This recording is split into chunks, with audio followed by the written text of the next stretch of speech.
Military technology keeps advancing at an incredible rate.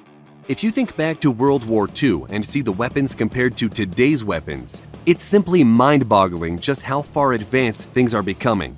And from the looks of it, warfare is poised to become more dangerous than it ever was. From drones in the sky, drone tanks fitted with incredible weaponry, to small unmanned aircraft that are launched from carriers in the sky, security clearance has been granted. Check out these insane secret military weapons. Russia's nuclear tsunami apocalypse torpedo, Poseidon. You might have heard of Russia's new weapon, which was called Status 6 or Canyon. It was once thought that the weapon was a hoax until researchers tracked the development of the system, which began in 2008. The torpedo was renamed Poseidon after the Russian military polled the public for a new name, although some say it should have been called the worst weapon ever. The Poseidon is said to have the ability to nuke entire coastal cities into oblivion and can trigger giant tsunamis. It is the largest torpedo ever built, measuring a ridiculous 65 feet long and it's 6.5 feet in diameter. This torpedo is designed to make long treks across entire oceans before detonating a massive 100 megaton thermonuclear warhead against a coastal enemy target. That's twice the explosive power of the Tsar Bomba, but some say that the weapon could only have a 2 megaton warhead. Still, plenty of power to destroy a coastal city. The weapon is so big that it needs its own special submarine, but there could also be special capsules made to launch them from. Russia is also claiming that the torpedo could be used to attack enemy fleets and is estimated to be capable of speeds up to 70 knots, which translates to 80 miles per hour on land. That's faster than any US nuclear-powered attack submarines and their anti-ship homing torpedoes, limiting a defender's options against an incoming Poseidon torpedo. The weapon also operates at depths of up to 3,280 feet, far deeper than US Navy submarines. Drones recharged by a laser could fly forever. The Defense Advanced Research Projects Agency has developed a drone that has solar panels that are built into the wings and batteries in the fuselage. The batteries provide the power, but as they begin to drain, drone operators aim a laser beam at the solar panels, which recharges the batteries. This means that the drone could stay in the air forever as long as there is an operator to charge it. This sounds cool, but there are a few problems with it. For one, a laser loses its strength the farther it has to travel and can be obscured or even blocked by smoke, haze, fog, and rain. Yeah, we know our viewers are smart, so we thought to mention that. DARPA figures it can recharge the drone at up to 6.8 miles, but that maximum will vary under real-world conditions. DARPA calls their drone the Silent Falcon, which could fly for weeks and complete a mission without ever having the need to land. China's giant ionosphere zapping radar. This weapon developed by the Chinese is described as a high-powered incoherent scatter radar and is supposed to bounce radio waves off the Earth's high-altitude layers of charged gas called the ionosphere. The Chinese facility will be similar to United States HAARP in many ways, which had a bunch of conspiracy theories surrounding it, including government-sanctioned weather control, human-made earthquakes and tsunamis, and was said to be able to cause mental disruption throughout a region. The Chinese facility is on the densely populated island of Hainan, beside Sanya, a beachside city bigger than Miami or Honolulu with more than 400,000 inhabitants. Despite all these conspiracy theories, it is said that it could be possible the system could blank out ELF communications and selectively interfere with other satellite communications that would severely affect any submarine operations in the South China Sea. China could even use the new array as a transmitter for ELF radar to detect submarines at long range. Project Thor. Although this project has some limitations with our current technology, it's something that is still on the table. We're talking about a weaponized meteor strike. In the 1950s, a Boeing operations researcher by the name of Jerry Pournelle envisioned a weapon system armed not with conventional munitions or chemical explosives, but massive rods forged from the heavy metal tungsten, which would be dropped from suborbital heights. It was called Project Thor, but others named it Rods from God. Weapons researchers refer to it as a kinetic energy projectile, a super dense, super fast projectile that destroys everything in its path.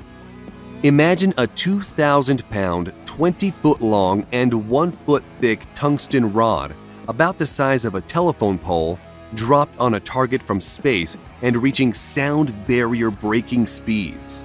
It would be capable of penetrating hundreds of feet into the Earth's crust, and the destruction would be the equivalent of a nuclear blast, but without the fallout. But it has its problems because boosting enough of these into space would be very costly, and each rod itself would cost $600,000. But there is a rumor that the Pentagon is still looking at this weapon.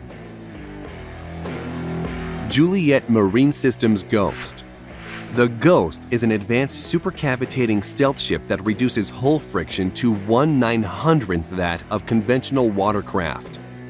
The Ghost uses a gyro-stabilized dual pontoon supercavitating hull that can run at top speeds through 10-foot waves. Called the Small Water Plane Area Twin Hull, or SWATH, it is controlled by 22 computer-controlled underwater control surfaces. When at rest or moving slowly, the Ghost sits in the water on its centerline module. At 8 knots or faster, the high-grade marine aluminum buoyant hulls lift the vessel and achieve full stability. Propulsion on the prototype is provided by T-53-703 turboshaft engines and can achieve speeds over 30 knots, but could be capable of 50 knots. It can perform several different missions including anti-surface warfare, anti-submarine warfare, and mine countermeasures. Armament consists of the M197 20mm rotary cannon and launch tubes that expel exhaust downward between the struts of the SWATH hulls, concealing and dissipating the thermal signature of the launch of BGM-176B Griffin missiles and advanced precision kill weapon system rockets. The Ghost has a crew of 3 to 5 sailors and can be dismantled to fit in the C-17 Globemaster III for transport. Each Ghost ship costs around $10 million to produce, a drop in the bucket for comparative military vessels. Sea Dragon weapon. The U.S. Navy and an unknown defense contractor are working on a new missile the service says will give its submarines a new, disruptive offensive capability to take on enemy ships. It's called the Sea Dragon, but no one is really sure what it is because it's top secret. However, it is known that the missile uses some current technology and could be the SM-6, which is designed to be launched by U.S. Navy Arleigh Burke-class destroyers and Ticonderoga-class cruisers to defend the fleet from cruise missiles, manned aircraft, unmanned aircraft, and even short-range ballistic missiles. The missile's only drawback is, originally designed to shoot down flying targets, it has a fairly small blast fragmentation warhead. The SM-6 is supersonic and can fly at 3.5 times the speed of sound, or about 2,685 miles an hour. It also has the fun trick of taking targeting data from other Navy assets, including the E-2D Advanced Hawkeye Airborne Early Warning and Control Aircraft and the F-35 Joint Strike Fighter. So imagine a missile that can be fired from a ship and then controlled by a fighter jet and then directed to hit its target. Kalashnikov drone tank. Military drones are on the rise, and many of you are probably familiar with the unmanned U.S. Predator drones that are equipped with advanced targeting systems and can carry 500-pound bombs and deliver those weapons to the target accurately. With this in mind, it would seem logical that ground-based drones, such as the Kalashnikov drone tank, would be the next generation weapon to enter warfare. Russia's Uran-9 combat drone packs some serious firepower, with one 30mm 2A-72 automatic cannon and 4 9M120 1-Attica anti-tank guided missiles. It is 16.7 feet long and weighs approximately 10 tons. It may look impressive, but it had trouble with the fundamentals, not only of armored warfare, but warfare by remote control. The remote control combat vehicle lost contact with ground control stations only 1,000 to 1,600 feet from its manned control station, suffered from an unreliable gun and suspension system, and could not target enemies while on the move. The remote fire control system is also a problem, with the two A-72 experiencing a lag before firing 6 times and an outright failure once. The drone tank was first tested in Syria, and despite its failures, could be a weapon that Russia continues to develop. Tank-killing quadcopter drone. The armed forces of Belarus have demonstrated a new quadcopter drone that can carry a tank-killing rocket launcher which carries an RPG-26 single-shot rocket that is remotely fired by the drone operator. While the drone is of questionable effectiveness as a tank destroyer, it is a deadly harbinger of things to come on the unmanned battlefield. The type of drone is unknown, but the design appears to be a quadcopter capable of lifting at least 7 pounds. But the RPG it can carry has a range of about 250 yards, and the warhead it has can penetrate a 1.7-foot thick plate of rolled homogeneous steel armor, which is the standard metric for armor plating.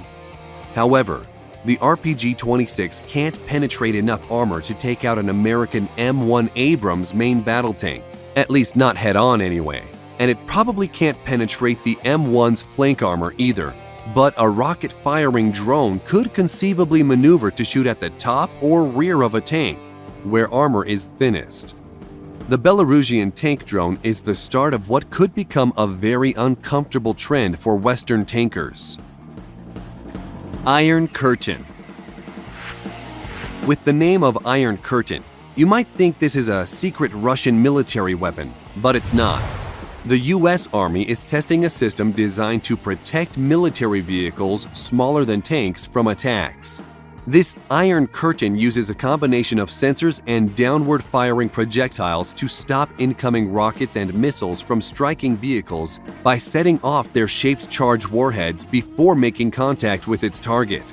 With the Iron Curtain installed, the vehicle is surrounded with radar and optical sensors. The outward-looking radar picks up any incoming missiles as they approach, while the optical sensors spot it in milliseconds before impact and trigger the downward-firing interceptors. The US Army tested the Iron Curtain back in 2013, and it apparently got a perfect score. So, it's been tested against rocket-propelled grenades, but how it fared against anti-tank missiles remains top secret. Gremlins aircraft carriers. The idea of an aircraft carrier that operates in the air is not a new idea. And aside from the fictional flying aircraft carrier, the helicarrier, which appeared in the American comic books published by Marvel Comics, it would seem that this is an impossible feat. But not so fast. The Defense Advanced Research Projects Agency has selected defense contractor Dynetics to develop a small unmanned aircraft which can be launched from any warplane and even recovered in mid-air. These small aircraft are codenamed Gremlins and are tiny, dangerous armed drones which are reusable and reconfigurable. The Gremlins could be launched from the rails of an F-16, the internal weapons bay of a B-1B bomber, or out the cargo ramp of a C-130 transport. Once the drones have accomplished their mission, they will rendezvous with the C-130 Hercules that lowers a capture device. The Gremlins are then hooked, powered off, and then hauled aboard the aircraft. They can be quickly refurbished, refueled, perhaps receive an armament swap, and then be ready for another mission within 24 hours. If anything, it's a very similar concept to the Protoss carrier in the game StarCraft. Carrier has arrived. We hope you enjoyed this video and want to know what you thought about these and which was your favorite. If you liked the video, don't forget to target the subscribe button and launch notifications so you will be the first to know when a new video comes out. Thanks for watching.